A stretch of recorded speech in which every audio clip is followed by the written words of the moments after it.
AFTV, Mo, it's the same result as last year, 3-1. But was it the same performance? I mean, what did you make of it? Well, Robbie, I'm very mixed, to be honest with you, because, obviously the thing that everyone will be talking about is Lacazette. And look, the thing is, I've got faith in Lacazette. I do think on his day is very, very good. He just needs to find his day more often. Today, the reality, though, of his performance, it was awful in front of goal. He had 3 opportunities. I know one probably would have been adjudged to be offside, but let's say in his mind, he had 3 opportunities. He doesn't know when he's onside or not. So he's got 3 opportunities to put the ball in the back of the net. 1, he mishit, luckily went in. And 2, absolutely awful. And, you'd think that when that ball goes in and Arsenal take the lead off the back of a mishit, you kind of think, oh, it's going to be my day today. You'd think that would give him more confidence and impetus to go and get the other 2 and put them away. But his finishing was awful. And, I said before the game, Lacazette and Aubameyang need to be clinical today. And Aubameyang was probably one of the worst games I've ever seen him play for Arsenal today. He looked disinterested at times. He didn't graft. He didn't put the work in. At least Lacazette did that. But, what can I say? In terms of what you want from your top strikers, they were both awful today.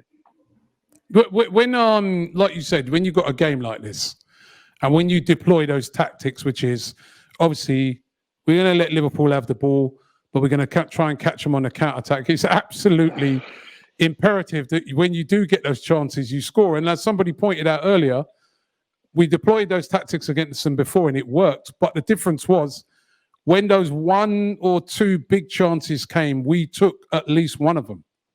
Yeah, I mean, but look, the thing is, we took at least 1 today, didn't we? But it just wasn't enough. And the fact is, even if, for example, we took 2, we need to take all 3. Even if the one that, like I said, should have taken was offside, fine. But even Aubameyang right at the end, he needs to be doing better there. He should have popped a shot off, a better pass. The quality was just not there today.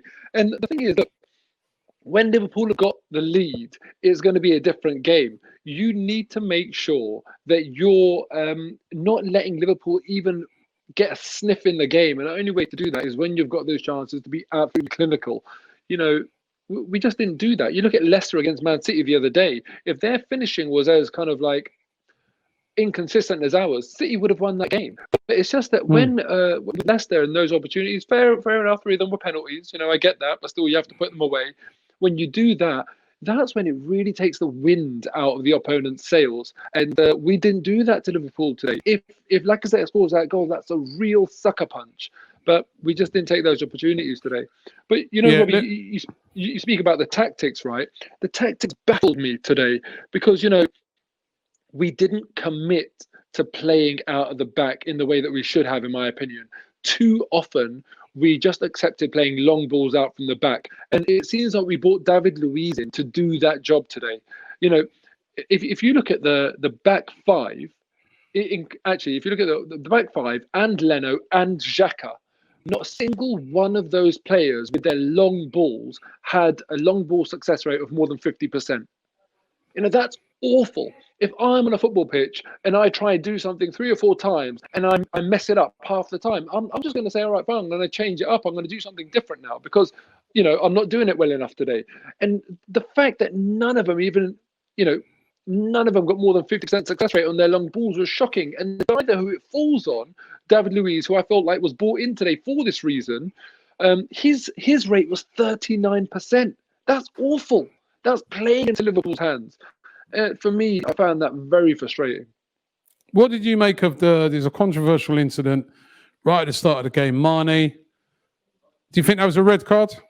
It was a red card, Robbie. But, this might sound strange, and some people will understand what I'm saying here. And I think some people, if you've never played football, you probably won't understand what I'm saying here. But for me, Mane hasn't intentionally elbowed Tierney there.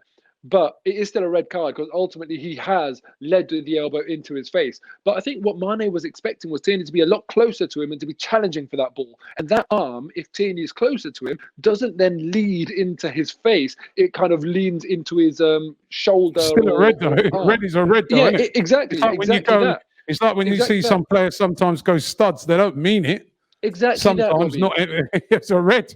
Exactly that. And that's exactly what I was going to say. It doesn't need to be intentional to be a red card. And the point is, the reason I mention that is because I don't want to try and portray Mane as some dirty player who tried to elbow. Oh, clearly Mane's not going to do that in the first 3-4 minutes of a game. But the point is, it doesn't need to be intentional. If you look at red cards, how many of them actually are intentional?